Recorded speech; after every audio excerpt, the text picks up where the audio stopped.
সম্মানিত উপস্থিতি, আমরা মসজিদে এসেছি সালাত আদায় করার জন্য। সালাত ইসলামী শরিয়ার একটি গুরুত্বপূর্ণ বিধান। সে বিধান আদায়ের জন্য ইসলামী শিআর মসজিদে আমাদের আশা হয়েছে, জামাতের সাথে আমরা সালাত আদায় করব।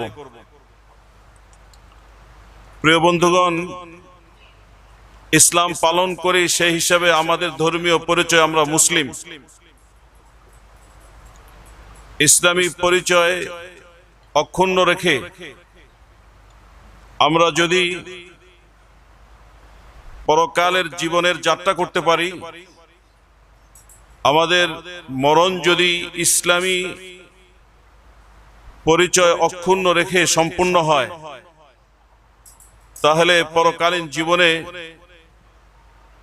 আমরা শাস্তির সম্মুখীন যখন হব, বিচারের সম্মুখীন যখন হব, তখন শাস্তির থেকে মুক্তি পেয়ে আমরা আল্লাহ পাকের পক্ষ থেকে যে নির্ধারিত পুরস্কারের প্রতিশ্রুতি আছে, জান্নাতের প্রতিশ্রুতি আছে, আল্লাহ পাকের দিদার এবং তার রেজামন্দির ঘোষণার যে প্রতিশ্রুতি আছে, সেগুলো সবটাই আমাদের পক্ষে আসবে। আর যদি আমরা ইসলামী পরিচয় অক্ষুণ্ণ রেখে মৃত্যুবরণ করতে না পারি, আমাদের জীবিত থাকা অবস্থায় কোনো কাজে, কোনো কথায় যদি আমাদের ইসলামী পরিচয় আল্লাহর দরবার থেকে মুছে যায়, তাহলে পৃথিবীর জীবন যে কোনো ভাবে শেষ হলেও হতে পারে, কিন্তু পরকালের জীবনে গ্লানি আর পরকালীন জীবনের কষ্ট, এটা ভাষায় বর্ণনা করার মতন থাকবে না। তাই আমাদের জীবনে যে সমস্ত জিনিসের জন্য আমরা বিভিন্নভাবে চেষ্টা করি, পরিশ্রম করি, সেই সব বিষয়ের মধ্যে ইসলামটাকে সবার আগে রাখা উচিত। কারণ ইসলাম অক্ষুণ্ণ থাকা না থাকার উপর নির্ভর করবে পরকালীন জীবনের আমার সুখ, শান্তি এবং অশান্তি।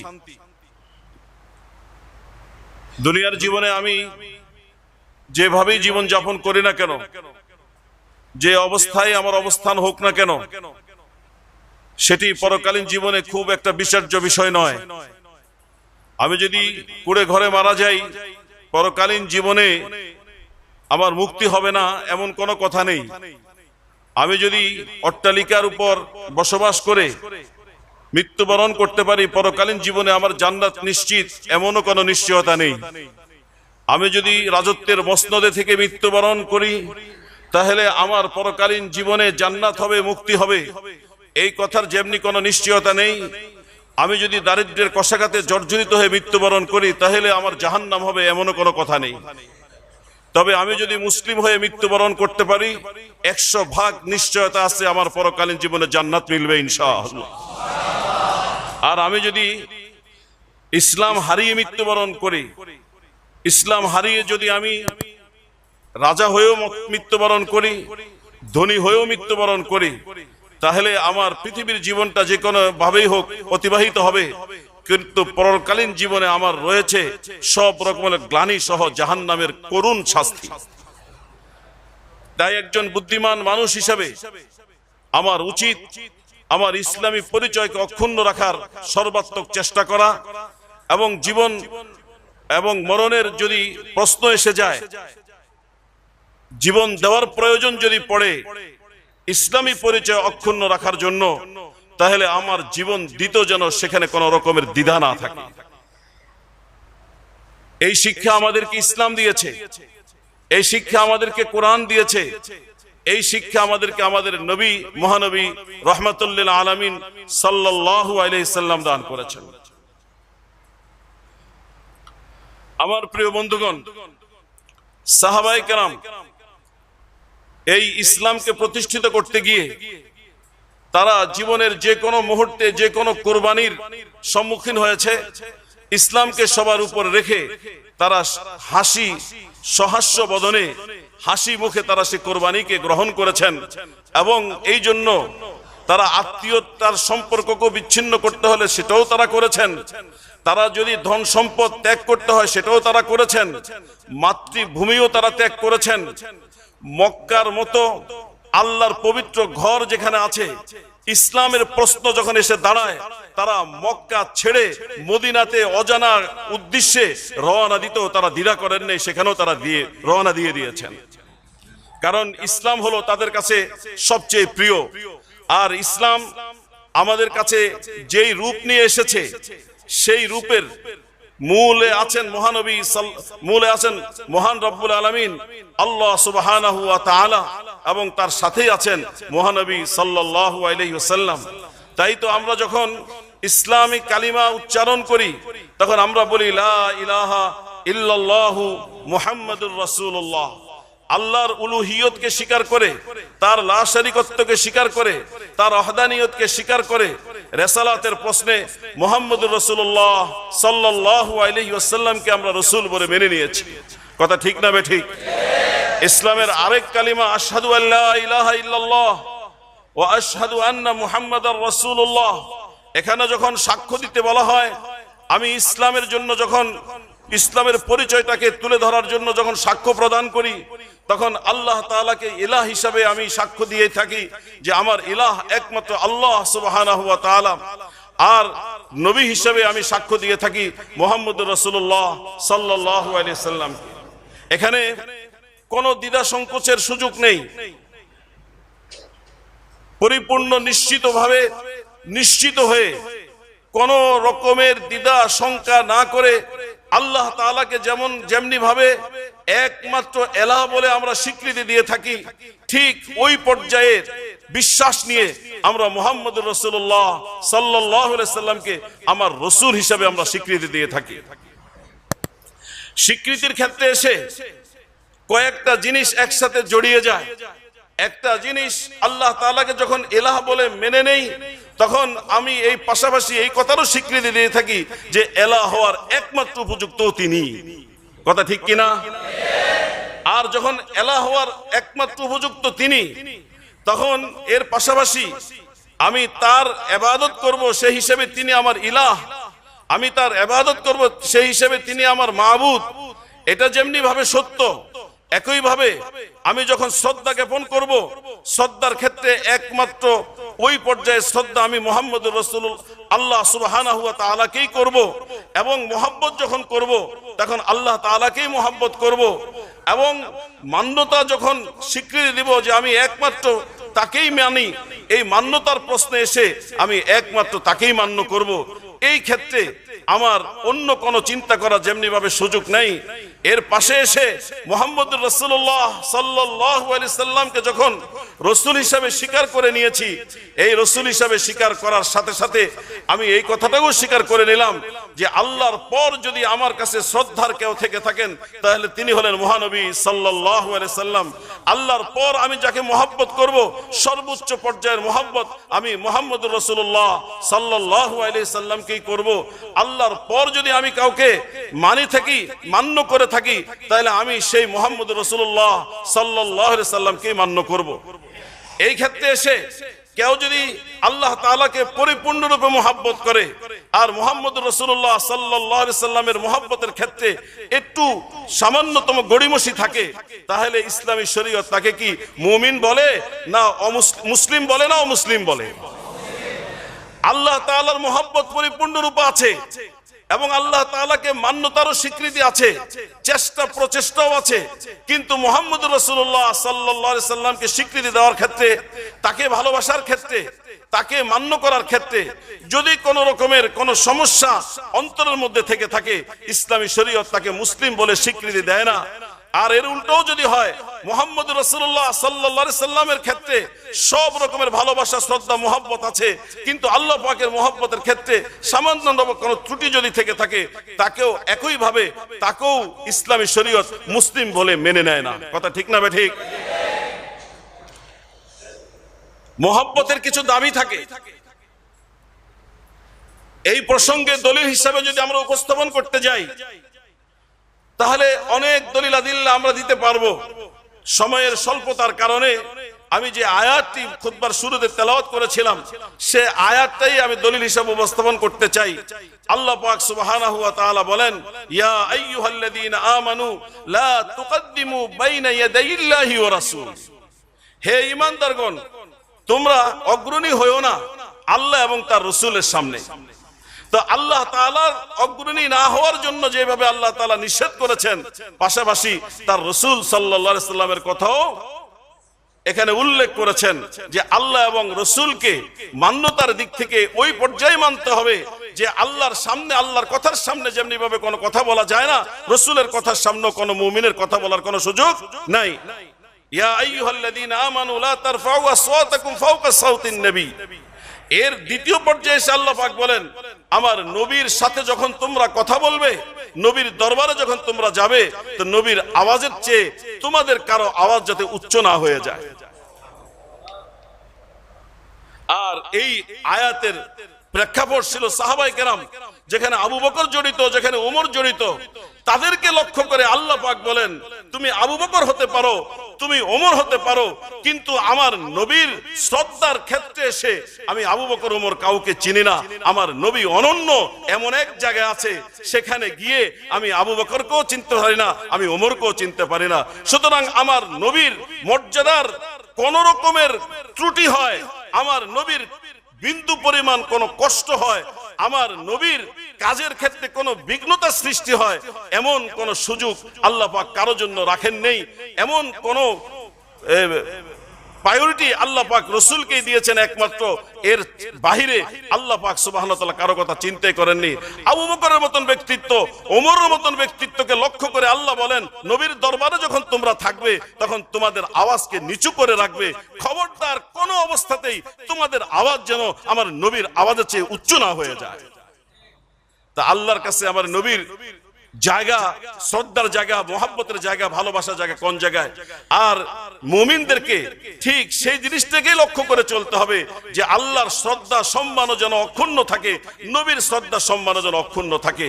নবী আকরাম সাল্লাল্লাহু আলাইহি ওয়াসাল্লাম এই প্রসঙ্গে স্পষ্ট বলেছেন, লা ইউমিনু আহাদুকুম হাত্তা আকুনা আহাব্বা ইলাইহি মিন ওয়ালিদিহি ওয়া ওয়ালাদিহি ওয়ান নাসি আজমাইন। তোমাদের মধ্যে কোন লোক যদি নিজেকে মুমিন বলে পরিচিত করতে চাও, তাহলে মুমিন বলে পরিচিত করার জন্য একটা মাত্র শর্ত আছে। সেই শর্ত হলো যে সে যদি আল্লাহর কাছে মুমিন হিসাবে স্বীকৃতি পেতে চায়, তাহলে আমি নবীকে তাকে ভালোবাসতে হবে। কোন পর্যায়ে ভালোবাসতে হবে? সবচেয়ে বেশি ভালোবাসতে হবে। কার চেয়ে বেশি? তার সন্তান, তার পিতামাতার থেকে, তার সন্তানাদি থেকে, অপরাপর সকল মানুষের কাছ থেকে, মানুষের থেকে। সুতরাং একজন মানুষের কাছে যদি আল্লাহ রাসূল, তার পিতামাতা, তার সন্তানাদি, তার আত্মীয় স্বজন অন্য সমস্ত কিছুর চেয়ে বেশি প্রিয় না হয়, তাহলে লোকটা আল্লাহর দরবারে মুমিন বলে কোনো স্বীকৃতি পাবে না, মুমিন বলে স্বীকৃতি পাবে না। কোরআন হাদিস দ্বারা প্রমাণ হলো যে আমার নবীকে মহব্বত করতে হবে সবচেয়ে বেশি। মহব্বতের সাথে শ্রদ্ধা জড়িত থাকে, শ্রদ্ধার সাথে আনুগত্য জড়িত থাকে। সুতরাং আমার নবীকে মহব্বত করার অর্থ হলো তাকে শ্রদ্ধা করতে হবে। আমার নবীকে শ্রদ্ধা করার অর্থ হলো তার আনুগত্য করতে হবে। আনুগত্যের অর্থ হলো তার কথাকে মান্য করতে হবে। ওমা আতাকুমুর রাসূলু ফাখুযু ওমা নাহাকুম আনহু ফান্তাহু। আমার রাসূল তোমাদেরকে যা দেয় তোমরা তা গ্রহণ করো, রাসূল যা থেকে তোমাদেরকে বিরত থাকতে বলেন তোমরা তার থেকে বিরত থাকো। আল্লাহ পাক সুবহানাহু ওয়া তাআলার স্পষ্ট ঘোষণা। নবী কোন নির্দেশ দিয়েছেন আর মুমিন হিসেবে আল্লাহর কাছে স্বীকৃতি পাবো, আর সেই নির্দেশ আমি মান্য না করে লঙ্ঘন করব, এটি কোনোভাবেই সম্ভব নয়। আল্লাহ তাআলা আর যাই হোক না হোক আমাকে মুমিন বলে স্বীকৃতি দিবেন না। ভালোবাসার দাবি হলো শ্রদ্ধা, ভালোবাসার দাবি হলো মান্যতা। একইভাবে ভালোবাসার দাবি হলো যদি আমার ভালোবাসার পাত্রকে কেউ কোনোভাবে কোনো ধরনের কটাক্ষ করে, অসম্মান করে, অশ্রদ্ধা জানায়, তাহলে আমি তার প্রতিবাদ করা, প্রতিহত করা এবং সর্বস্ব উজাড় করে দিয়ে হলো তার প্রতিকার বিহিত করা। কথা ঠিক না ঠিক? আমার বাবার প্রতি যদি আমার শ্রদ্ধার ভালোবাসা থেকেই থাকে, আমার সামনে আমার বাবাকে কেউ গালি দিবে, সন্তান হিসেবে আমি এটা সহ্য করতে। আমার বাবার সামনে যদি কোনো ব্যক্তি আমার বাবাকে ব্যঙ্গোক্তি করে বা ব্যঙ্গ চিত্র অঙ্কিত করে, তাহলে আমি যদি আমার বাবার সুসন্তান হয়ে থাকি, পিতৃত্বকে যদি আমি স্বীকৃতি দিয়েই থাকি, শ্রদ্ধার সাথে আমার বাবাকে যদি পিতা বলে মেনেই থাকি, আর আমি সুপুত্র হিসাবে যদি স্বীকৃতি পেতে চাই, যে কোনো মূল্যে হোক আমার বাবার অপমানের প্রতিকার করা ছাড়া আমি কোনো সময় ক্ষান্ত হতে পারি না। আমার নেতাকে যদি আমার সামনে কেউ গালি দেয়, নেতার গালির প্রতিশোধ নেওয়া পর্যন্ত আমি যেমন থামতে পারি না, একই ভাবে কারণ নেতার প্রতি আমার শ্রদ্ধা থাকে, নেতার প্রতি আমার ভালোবাসা থাকে, আমার ঈমানের সাথে যার শ্রদ্ধা আর ভালোবাসা জড়িত, আমার ঈমানের সাথে যার আনুগত্য জড়িত, সেই মহানবী সাল্লাল্লাহু আলাইহি ওয়াসাল্লামকে কেউ কোনোভাবে যদি কোন রূপের কটাক্ষ করে, মুমিন হিসাবে আমার পক্ষে কোনোভাবে এটা সহ্য করা সম্ভব নয়। আমি যদি মুমিন হয়ে থাকি, অবশ্যই তার প্রতিকারের জন্য আমার অবস্থান থেকে আমি তার ব্যবস্থা গ্রহণ করতে বাধ্যই হয়ে যাব। আল্লাহ নবী এই ক্ষেত্রে বলেন, মান রাআ মিনকুম মুনকারান ফালিয়ুগাইয়িরহু বিয়াদিহি ফাইন লাম ইয়াস্তাতি ফাবিলিসানিহি ফাইন লাম ইয়াস্তাতি ফাবিকলবিহি ওয়া যালিকা আযআফুল ঈমান। মুমিনের সম্পর্ক সরাসরি আল্লাহর সাথে। আল্লাহ তাআলা মুমিনদেরকে যে পরিচয়ে পরিচিত করেছেন কুরআনুল কারীমে, উলাইকা হিজবুল্লাহ আলা ইন্না হিজবাল্লাহি হুমুল মুফলিহুন। তারা হলো আল্লাহর দল, আর আল্লাহর দলেই প্রকৃত অর্থে বিজয়ী হয়ে থাকে। আল্লাহর দলের বিপক্ষে আরেকটা দল আছে, সেটাকেও আল্লাহ তাআলা একই সূরাতের আগের আয়াতে বলেছেন, উলাইকা হিজবুশ শাইতান। আল্লাহর দল যারা আল্লাহর প্রতি বিশ্বাসী, আল্লাহর দল যারা মহানবী সাল্লাল্লাহু আলাইহি সাল্লামের প্রতি বিশ্বাসী, আল্লাহর দল যারা আল্লাহ তাআলার আনুগত্য করে, মহানবী সাল্লাল্লাহু আলাইহি সাল্লামের আনুগত্য যারা করে, তারাই আল্লাহর দলের দলভুক্ত। আল্লাহর দলের সকল লোকের সাথে সরাসরি আল্লাহ তাআলার সাথে সম্পর্ক। সেই আল্লাহ পাক সুবহানাহু ওয়া তাআলা এই ক্ষেত্রে আমাদেরকে বলেছেন, আল্লাহর দলভুক্ত হয়ে যদি তুমি দুনিয়াতে আল্লাহর পরিচয়ে পরিচিত হতে চাও, ঈমান ইসলামের পরিচয় নিয়ে যদি তুমি দুনিয়াতে বেঁচে থেকে তোমার ঈমানের কে সার্থক করতে চাও, ইসলামকে সার্থক করতে চাও, তাহলে আমার নবীর ঘোষণা শুনো। আমার নবীজি বলেছেন, মান রাআ মিনকুম মুনকারান ফালিয়ুগাইয়িরহু বিয়াদিহি। তোমাদের মধ্যে কেউ যদি কোনো অসিদ্ধ কথা কাজ করে, নেককারজনক কোনো কাজ যদি কেউ করে, নিষিদ্ধ কোনো কাজ যদি কেউ করে, তোমার সামনে মুনকার যদি কেউ করে, তাহলে তার দায়িত্ব হলো মুমিন হিসাবে এটাকে প্রতিহত করা, এটাকে প্রতিরোধ করা, এর পরিবর্তে এটাকে পরিবর্তন করে ওই জায়গায় ভালো স্থাপন করে দেওয়া। ফাইন লাম ইয়াস্তাতি ফাবিলিসানি। আর যদি তার পক্ষে ওই সামর্থ্য না থাকে, প্রতিহত করার যদি সামর্থ্য না থাকে, তাহলে দ্বিতীয় পর্যায়ে তাকে অবশ্যই প্রতিবাদ করতেই হবে, প্রতিবাদ করতেই হবে। আল্লাহ তাআলার ঘোষণা নবীর মাধ্যমে উচ্চারিত হয়েছে, ওমা ইয়ানতিকু আনিল হাওয়া ইন হুয়া ইল্লা ওয়াহয়ুন ইউহা। আল্লাহ পাক নবীকে যা নির্দেশ দেন সেই নির্দেশেরই উচ্চারণ করেন আমার নবীজি। আমার নবী আমার নির্দেশের বাহিরে কোনো কথা বলেন না। সুতরাং নবীজি কথা বলেছেন মানে এই কথা আল্লাহর অনুমোদিত। আল্লাহ পাক বলেছেন, ঈমানের পরিচয়ে পরিচিত হতে চাও, ঈমান যদি তোমার ভিতরে আছে, এর পরিচয় যদি দিতে চাও, তাহলে কোন শরীয়ত বিরুদ্ধ কাজ দেখলে তাহলে সাথে সাথে তোমার প্রতিহত করার জন্য দাঁড়িয়ে যাওয়া উচিত। যদি সেই পর্যায়ে তোমার সামর্থ্য না থাকে, তাহলে প্রতিবাদ তো তোমাকে করতেই হবে। প্রতিবাদ করারও যদি তোমার কোনো ক্ষমতা না থাকে, তাহলে অন্তরে অন্ততপক্ষে ঘৃণা করতে হবে। ওয়াযালিকা আযআফুল ঈমান। অন্তরের ঘৃণা আসাটা এটা হলো ঈমানের একবারই সবচেয়ে দুর্বলতম অবস্থা। তাহলে ঈমানের সাথে সম্পর্ক, ঈমানের সাথে সম্পৃক্ত হলো এই আমলগুলো। আমার প্রিয় বন্ধুগণ, এই ক্ষেত্রে এসে আমরা বুঝতে পারলাম স্পষ্টভাবে যে আল্লাহ তাআলাকে শ্রদ্ধা করা, মহান রাসূলুল্লাহ সাল্লাল্লাহু আলাইহি সাল্লামকে শ্রদ্ধা করা ঈমানের জন্য অপরিহার্য। তাদেরকে ভালোবাসা ঈমানের জন্য অপরিহার্য। তাদের আনুগত্য করা ঈমানের জন্য অপরিহার্য। তাদের সম্মান প্রদর্শন করা ঈমানের জন্য অপরিহার্য। তাদেরকে যদি কেউ কটাক্ষ করে, তাহলে তার জন্য প্রতিহত করার ব্যবস্থা গ্রহণ করা, প্রতিবাদ করা, এটাও ঈমানের জন্য অপরিহার্য। কথা ঠিক না ঠিক? এক এক মানুষ তার অবস্থানগত কারণে কোনো না কোনো সময় কোনো না কোনো ভাবে সে অপরাধে জড়িয়ে যেতে পারে। কেউ হয়তো মিথ্যা কথা বলল, কেউ হয়তো অনৈতিকতার আশ্রয় নিল, এগুলো সবকিছুই গুনার কাজ। এই গুনাহ ব্যক্তিগত পর্যায়ে হলে তার জন্য তওবার সুযোগ আছে, কিন্তু এইসব গুনাহ যদি কেউ করে সে মুরতাদ হয় না, এসব গুনাহ যদি কেউ করে সে ইসলাম থেকে বহির্ভূত হয়ে যায় না। কিন্তু কিছু কিছু অপরাধ, কিছু কিছু গুনাহ এমন আছে যেগুলো করার সাথে সাথে সে ইসলামের গণ্ডি থেকে বের হয়ে যায়। আমার আল্লাহর প্রতি শ্রদ্ধা, রসুলের প্রতি শ্রদ্ধা, এটা যেমনি ভাবে ইমানের অংশ। অশ্রদ্ধা জ্ঞাপন করলে অথবা অশ্রদ্ধা জ্ঞাপনকে মেনে নিলে এটা এমন পর্যায়ের অপরাধ যে অপরাধের কারণে সে ইমানের গণ্ডি থেকেই বের হয়ে যায়।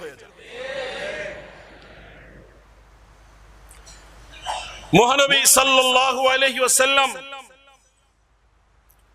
মক্কাবাসীর লোকদেরকে জড়ো করেছেন আহ্বান জানিয়ে, এবং তিনি যৌক্তিকভাবে যুক্তি উপস্থাপন করে আল্লাহ তাআলাকে একক ইলাহ বলে মেনে নেওয়ার আহ্বান জানালেন।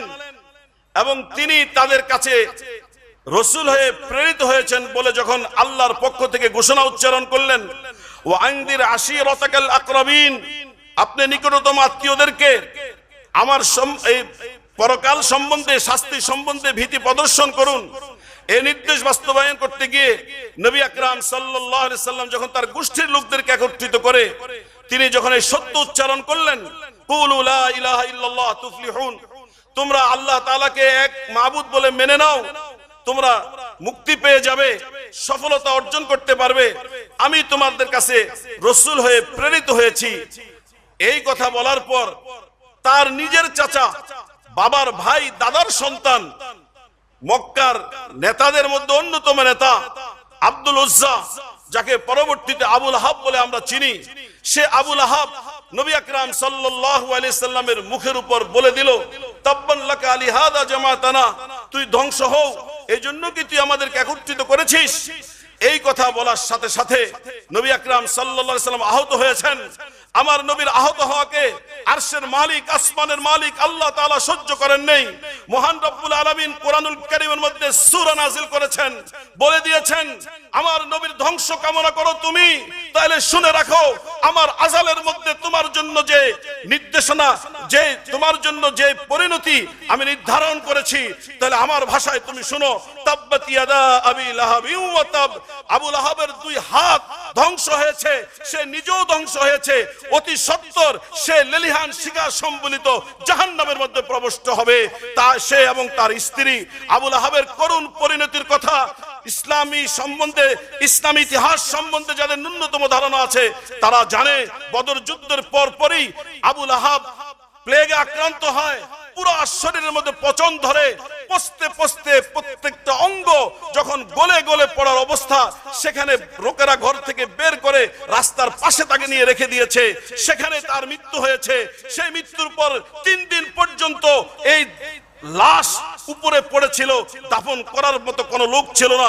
পরে মানুষ যখন বিভিন্ন দিক থেকে তিরস্কার করতে শুরু করে, দূর থেকে গর্ত করে লাঠি দিয়ে গুঁতে তাকে সেই গর্তের মধ্যে ফেলে, দূর থেকে পাথর ফেলে তাকে সেই তার সমাধিস্থ ঠিক করা হয়।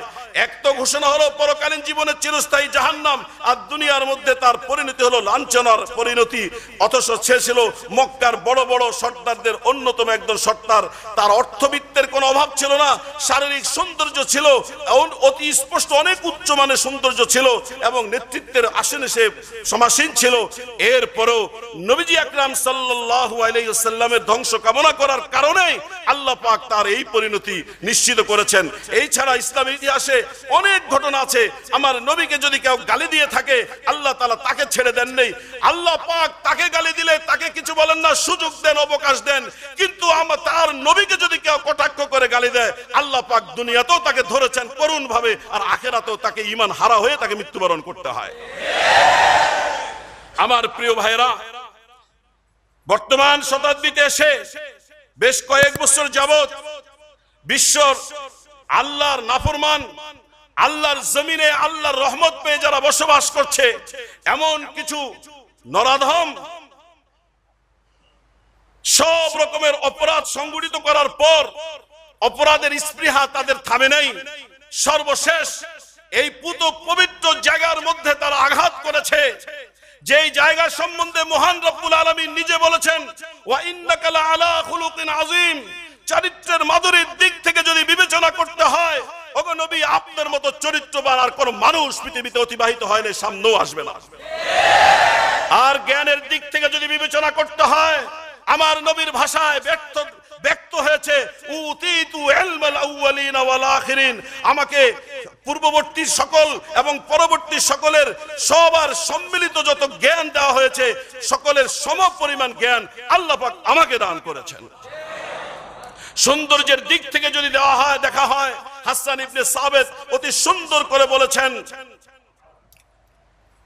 ওয়া আহসানা মিনকা মা লাম তারা কাত্তু আইনি ওয়া আজমালা মিনকা লাম তাজিদিন নিসাউ খুলিকতা মুবাররাআন মিন কুল্লি আইবিন কাআন্নামা ক্বাদ খুলিকতা কামা তাশাউ।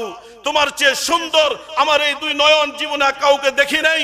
তোমার চেয়ে সুন্দর, অতি সুন্দরতম কাউকে কোন নারী এই পর্যন্ত আসমানের নিচে জমিনের উপরে কোন নারী, কোন সন্তান তোমার চেয়ে সুন্দর কাউকে প্রসবই করে নেই। খুলিকতা মুবাররাআন মিন কুল্লি আইবিন, সমস্ত দোষ থেকে মুক্ত করে আপনাকে সৃষ্টি করা হয়েছে। কাআন্নামা ক্বাদ খুলিকতা কামা তাশাউ, আল্লাহ তাআলা আপনাকে তেমন ভাবেই সৃষ্টি করেছেন যেমনটি আপনি চেয়েছেন। আল্লাহ তাআলা তার মহান মুহাব্বত এবং প্রেম দিয়ে আপনাকে সৃষ্টি করেছেন। যেই নবীকে শ্রদ্ধা জানিয়েছে শুধু মানুষ নয়, যেই নবীকে শ্রদ্ধা জানিয়েছে গাছের, বনের, বন জঙ্গলের গাছ, বৃক্ষলতা, তরুলতা, যাকে শ্রদ্ধা জানিয়েছে মাটি, যাকে শ্রদ্ধা জানিয়েছে শুকনা কাঠ, যাকে শ্রদ্ধা জানিয়েছে বনের হরিণী, যাকে শ্রদ্ধা জানিয়েছে উট, যাকে শ্রদ্ধা জানিয়েছে জন্তু, জীব জন্তু, যার শ্রদ্ধার কারণে কোনদিনও তার শরীরে একটা মশা কোনদিন বসে নেই, একটা মাছি কোনদিন বসে নেই, যার শরীর থেকে সুঘ্রাণ বের হতো, তার ঘামের ঘ্রাণকে আতর হিসেবে ব্যবহার করার জন্য মানুষ লুটোপুটি খেয়ে উঠতো, তার শরীর থেকে নির্গত ঘাম মানুষ আতর হিসেবে ব্যবহার করত, যার অজুর পানি মানুষ তার চেহারার মধ্যে মাখতো খাওয়ার জন্য লুটোপুটি খেয়ে উঠতো, সেই মহানবী সাল্লাল্লাহু আলাইহি সাল্লাম আল্লাহর বিচারে তিনি সর্বশ্রেষ্ঠ, সর্বদিক থেকে, জ্ঞানের দিক থেকে হোক, গুণের দিক থেকে হোক, রূপের দিক থেকে হোক, সৌন্দর্যের দিক থেকে হোক, ইবাদতের দিক থেকে হোক, যে কোনো দিক থেকে হোক, যার প্রতি মুগ্ধ হয়ে মহান রব্বুল আলামিন আল্লাহ সুবহানাহু ওয়া তাআলা বিশেষ ব্যবস্থাপনায় এই জমিন থেকে উঠিয়ে আরশ আজিম পর্যন্ত নিয়ে গিয়েছেন। সেখানে সরাসরি আল্লাহ পাক সুবহানাহু ওয়া তাআলা তার নবীর সাথে কথা বলেছেন।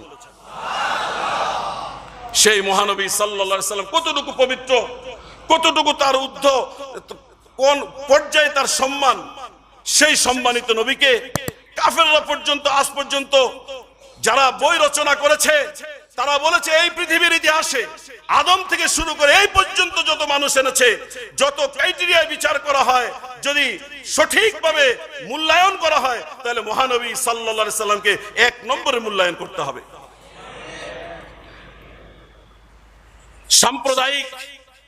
সাম্প্রদায়িকতায় উন্মত্ত হয়ে বিশ্বের শান্তিময় পরিবেশকে নষ্ট করে দিয়ে ইসলাম এবং মুসলমানদেরকে উৎখাত করার নয়া ষড়যন্ত্র হিসাবে মুসলমানদেরকে জঙ্গিবাদী তকমায় আখ্যায়িত করে মুসলমানরাই শান্তির জন্য হুমকি, এটাকে চিহ্নিত করার জন্য আন্তর্জাতিক মহল বিভিন্নভাবে বিভিন্ন সময় চেষ্টা করেছে। সর্বশেষ তারা যে মরণ খেলায় শুরু করে দিয়েছে, এটা মেনে নেওয়া যায় না, এটা সহ্য করার মতো না। ফ্রান্সের মধ্যে একটা চক্র আমার নবীকে ব্যঙ্গাত্মক ভাবে অঙ্কিত করে তারা কার্টুন প্রকাশ করেছে, বলেন নাউজুবিল্লাহ। স্কুলে সব ধর্মের ছাত্ররা সমান অধিকার নিয়ে পড়বে, এটাই তো স্বাভাবিক। ফ্রান্স যেখানে শান্তির দাবি করে, বিশ্ব শান্তির অগ্রদূত বলে যারা দাবি করে নিজেদেরকে, সেই ফ্রান্সের মতো দেশে এক ছাত্র ক্লাসরত অবস্থায় তার শিক্ষক খুব উল্লাসের সাথে মহানবী সাল্লাল্লাহু আলাইহি সাল্লামের এই ব্যঙ্গাত্মক কার্টুন প্রদর্শন করে। আমি আগেই বলেছি, আমি যদি বাবার সুসন্তান হয়ে থাকি, আমি যদি সঠিক নেতার সঠিক নেতৃত্বকে মেনে তার ভক্ত অনুরক্ত হয়ে থাকি, তাহলে আমার সামনে আমার নেতাকে, আমার সামনে আমার বাবাকে কেউ কটাক্ষ করবে আর আমি প্রতিবাদ করব না, এটা হতে পারে না।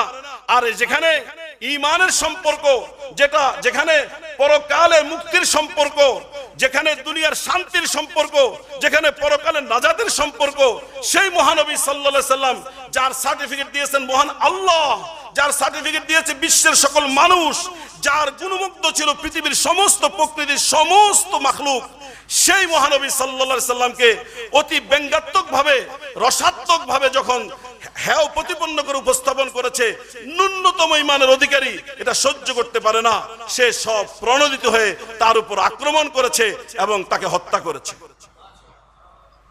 এই হত্যা করাটা আইনের বিচারে হয়তো আমরা বলবো যে আইনের বিচারে ঠিক হয় নাই, কিন্তু আবেগের ক্ষেত্রে এসে এবং জিনের ক্ষেত্রে এসে সেটাও বিবেচনা করা উচিত। টকবকে একটা তরুণ কিশোর মাত্র, তার অতটুকু জ্ঞান কতটুকু আছে এটা অবশ্যই মেনে নিলাম। আইন কারো পক্ষে হাতে তুলে নেওয়া এটা ঠিক নয়, আইন প্রয়োগকারী সংস্থা আছে, কিন্তু এর পাশাপাশি আইন লঙ্ঘন করার জন্য যে অপরাধটা করেছে সেই অপরাধটাকে আমরা কোন দৃষ্টিতে দেখব, সেটা সকল বিবেকবান মানুষের কাছে আমাদের প্রশ্ন থাকতে পারে, বিশাল বড় প্রশ্ন। কিন্তু বিবেকহীন বিশ্ব এটাকে ওইভাবে মূল্যায়ন করবে না। মুসলমানদেরকে অধিকার থেকে বঞ্চিত করতে চায়। মুসলমান যদি তার অধিকারকে প্রতিষ্ঠিত রাখতে চায়, এই জমিনে যদি কাফের থাকতে পারে, এই জমিনে যদি ইহুদি খ্রিস্টান থাকতে পারে, এই জমিনে যদি হিন্দু বৌদ্ধটা থাকতে পারে, এই জমিনে অবশ্যই মুসলমানরাও থাকতে পারবে। কথা ঠিক না ঠিক? এই জমিনে যে কোনো ধর্ম পালন করার প্রায়োরিটি অধিকার আল্লাহ পাক দিয়েছেন, লা ইকরাহা ফিদ্দীন বলে আল্লাহ পাক বলেছেন যে যা ধর্ম পালন করতে পারো, কিন্তু কোন ধর্মের অবলম্বী অন্য ধর্মকে কটাক্ষ করতে পারবে না। তবে সঠিক ধর্ম হলো ইসলাম ধর্ম। তাবাইয়ানা রুশদু মিনাল গাই, এটা তো গুমরাহি কোনটা আর হেদায়েত কোনটা এটা তো স্পষ্ট হয়ে গিয়েছে। আল্লাহ পাক জোর করে কাউকে ইসলাম গ্রহণ করাবেন না, কারণ আল্লাহর হেদায়েত কারো মুহতাজ নয়। আল্লাহর হেদায়েত অনেক দামি জিনিস, এটা জোর করে এটা গ্রহণ করার বিষয় নয়। এটা তো বিবেকবান মানুষ বুদ্ধি থাকলে যুক্তির পায়রবি যদি সে করে অবশ্যই সেটাকে গ্রহণ করবে। অতএব ইসলামের মধ্যে জোর জবরদস্তি নাই, কিন্তু আমার ইসলামের মধ্যে আমার ঘরের ভিতরে ঢুকে যদি কেউ আগুন লাগিয়ে দেয় আর এখানে আমি শান্তির বার্তা তাকে শুনিয়ে দিব, এটা কোনো বিবেকবান মানুষ বলবে না। কথা ঠিক না ঠিক? তোমরা যাই করেছো না করেছো, তোমরা ধর্ম পালন করো নাই, আমাদের কোনো আপত্তি নাই। তোমরা ইসলাম ধর্ম গ্রহণ করো নাই, আমাদের কোনো আপত্তি নাই। তোমরা হিন্দু ধর্ম, বৌদ্ধ ধর্ম, খ্রিস্টান ধর্ম পালন করো, আমাদের কোনো আপত্তি নাই। কিন্তু আমরা যাকে শ্রদ্ধা করি, মান্য করি, ভালোবাসি, নিজের জীবনের চেয়েও যাকে ভালোবাসি, তাকে তোমরা কটাক্ষ করবে আর এটা মেনে নেব, এটা হতে পারে না। কোনো মুসলমান এটা মানতে পারে না। ফ্রান্সের সরকার ম্যাক্রো, এমানুয়েল ম্যাক্রো, যার নাম তার নামটা উচ্চারণ করা যায় না, এই বদমাশ এটাকে হত্যাকাণ্ড মনে করে সে রাষ্ট্রীয়ভাবে বলে দিয়েছে যে চিত্র অঙ্কন করা হয়েছে রাষ্ট্রের পক্ষ থেকে অনুমোদন করা হলো যে যেটুকু পারে এটা লাগিয়ে দাও। এই কাজ করে মূলত বিশ্বের শান্তিময় পরিবেশকে সে অশান্ত করে তুলেছে। কথা ঠিক না ঠিক? বিচার যদি হতে হয় ফ্রান্সের প্রেসিডেন্টের বিচার আগে হতে হবে। কথা ঠিক কিনা? আসামির কাঠগড়ায় যদি দাঁড়াতে হয় ফ্রান্সের প্রেসিডেন্টকে আগে আসামির কাঠগড়ায় দাঁড়াতে হবে। তবে প্রিয় বন্ধুগণ, আমরা এখনো বলি, সব সময় বলবো, আইন নিজের হাতে তুলে নেওয়া যায় না। বিশেষ করে যে দেশে সরকার থাকে, যে রাষ্ট্রে সরকার থাকে, বিচার ব্যবস্থা থাকে, আদালত থাকে, যে দেশের মধ্যে আইন থাকে, সেই দেশের নাগরিক প্রতিবাদ করতে পারে, প্রতিশোধ নেওয়ার জন্য সরকারের কাছে দাবি জানাতে পারে, কিন্তু আইন নিজের হাতে তুলে নিতে পারে না। সেই জায়গাতে এসে আমরা বলবো, আমরা মুসলমানরা তাদের এই সব চক্রান্তগত কারণে আমরা আহত হয়েছি, আমাদের কলিজা ক্ষতবিক্ষত হয়েছে, আমরা জর্জরিত হয়েছি। সুতরাং প্রিয় বন্ধুগণ, আমরা হয়তো আইন হাতে তুলে নিয়ে ফ্রান্সের সরকারকে পদচ্যুত করা বা তার মৃত্যুদণ্ড আমরা কার্যকর করার সাংবিধানিক অধিকার আমাদের নাই, কিন্তু প্রতিবাদ করার অধিকার গণতান্ত্রিক ভাবে ইসলামী শরীয়ত সম্মত উপায়ে সব ধর্মে এবং সব আইনেই এই প্রতিবাদ করার ধারা রেখে দেওয়া হয়েছে। কথা ঠিক না ঠিক? আমরা যেটা করতে পারি, ফ্রান্স আমাদের পয়সায় আজকে ধনী, আমাদের জন্য বড় আফসোস এবং পরিতাপের বিষয়, মুসলিম বিশ্বকে আল্লাহ পাক যে ধন সম্পদ দিয়েছেন, তরল স্বর্ণ যিনি দিয়েছেন, এই সম্পদ দিয়ে প্রতিটা মুসলমান বিশ্ব যদি ইসলামী ভাব দ্বারা বজায় রেখে তারা সামনের দিকে অগ্রসর হতে চেষ্টা করত, জ্ঞান বিজ্ঞানে যদি তারা উন্নতি করতে চেষ্টা করত, তাহলে বিশ্বের নেতৃত্ব আর কর্তৃত্ব আজীবনের জন্য মুসলমানের হাতেই থাকতো। কথা ঠিক না ঠিক? কিন্তু মুসলমান জ্ঞান বিজ্ঞানে আধুনিক অস্ত্রশস্ত্রে মুসলমানের শক্তিতে বিশ্বাস করা উচিত নয়। মুসলমানের শক্তি ঈমানী শক্তি, আল্লাহর শক্তি, রুহানি শক্তিতে বিশ্বাসী হওয়া উচিত। মুসলমান যদি সমস্ত পাপ কর্ম ছেড়ে দিয়ে ওই জায়গায় এসে কুরআন সুন্নাহর উপর চলার প্রত্যয় নিয়ে এরপরে তার আল্লাহ প্রদত্ত সম্পদকে যদি সঠিক জায়গায় কাজে লাগাতো, তাহলে মুসলিম সারা বিশ্বের নেতৃত্ব আগে যেরকম ভাবে দিয়েছে এখনো নেতৃত্ব দিতে পারত। ভবিষ্যতেও নেতৃত্ব দেওয়ার একমাত্র যোগ্যতা ক্ষমতা আল্লাহ পাক মুসলমানকেই দান করেছেন। কিন্তু বাস্তবতার নির্মম পরিহাস, মুসলমান বুক বিলাসী হয়ে আইয়াসী হয়ে যাওয়ার কারণে আজকে মুসলমানদের এই পরিণতি। সেটা ভিন্ন সাবজেক্ট। আজকে মধ্যপ্রাচ্যের পয়সায় সারা বিশ্ব চলে, আজকে মুসলমানদের অর্থে সারা বিশ্ব ধনী। সেই ফ্রান্স বিভিন্ন পণ্য সারা বিশ্বে রপ্তানি করে আজকে তারা শীর্ষ ধনীদের কাতারে উঠে এসেছে।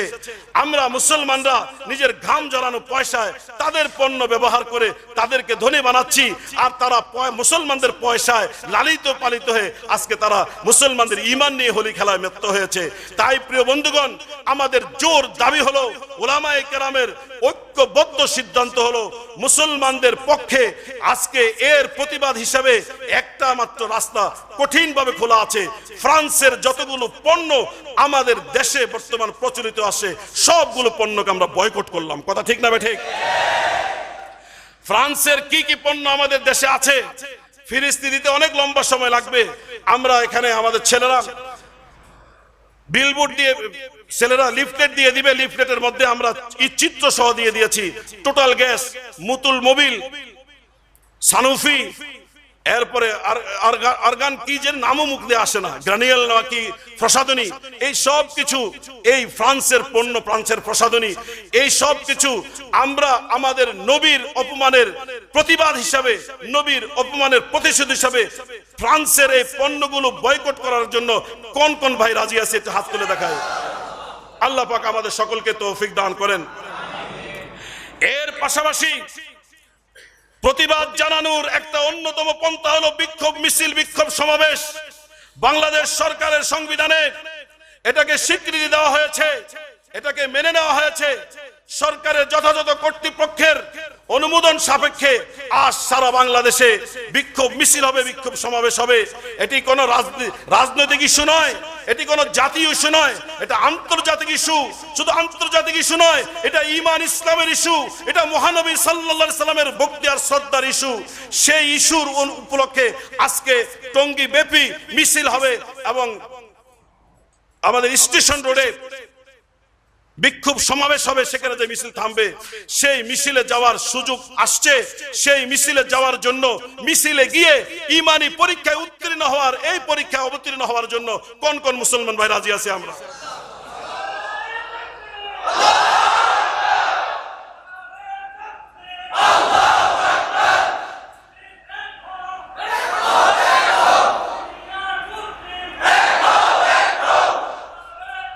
বাস বাস বাস। আমার প্রিয় ভাইয়েরা, নামাজ হবে, নামাজের পর আমরা সুন্নত পড়ব এবং আমাদের বিভিন্ন মসজিদ, সবগুলো মসজিদ থেকে প্রায় মিছিল হবে। আমরা সকলেই এখান থেকে শান্তিপূর্ণভাবে আমাদের প্রতিবাদের বক্তব্যগুলো দিতে দিতে আমরা সেদিকে যাব, স্টেশন রোড যাব। স্টেশন রোড গিয়ে সেখানে সমাবেশে অংশগ্রহণ করে সমাবেশ থেকে শান্তিপূর্ণভাবে ফিরে আসব। আমি স্পষ্টভাবে বলতে চাই, যারা মিছিলে অংশগ্রহণ করবেন, কারো পক্ষেই জনমানবের কোন রকমের আতঙ্ক হয় এমন কোন আচরণ করা সম্পূর্ণভাবে নিষিদ্ধ। গাড়িতে আক্রমণ করা, বাড়িতে আক্রমণ করা, ইট পাটকেল নিক্ষেপ করা সহ যে কোনো ধরনের উচ্ছৃঙ্খলপনা কোন আচরণ করা, এটা আমাদের যারা মিছিল আয়োজন করছেন তাদের দৃষ্টিতে এটা অপরাধ এবং শরীয়ী দৃষ্টিতে অপরাধ। আমরা যদি কেউ সেই মিছিলে অংশগ্রহণ করি তাহলে প্রত্যেকেই নিজেকে সংবরণ করব, নিয়ন্ত্রণ করব। যদি কেউ এই সমস্ত আচরণ করে থাকেন তাহলে মিছিলকারীদের অন্তর্ভুক্ত তিনি নয়, আমরা মনে করব তারা হলো দুষ্কৃতিকারী এবং তারা হলো সন্ত্রাসী। সন্ত্রাসীদের কোনো দল নাই, কথা ঠিক না ঠিক? শান্তিপূর্ণভাবে মিছিল করবেন। আল্লাহ পাক আমাদের সকলকে নবীর প্রতি পুরা ঈমানি বিশ্বাস যে পর্যায়ে হওয়া উচিত সে বিশ্বাসে বিশ্বাসী হওয়ার তৌফিক দান করুন। আল্লাহ পাক নবীর প্রতি শ্রদ্ধা যেভাবে জানানোর দরকার সেভাবে জানানোর তৌফিক দান করুন, আমিন।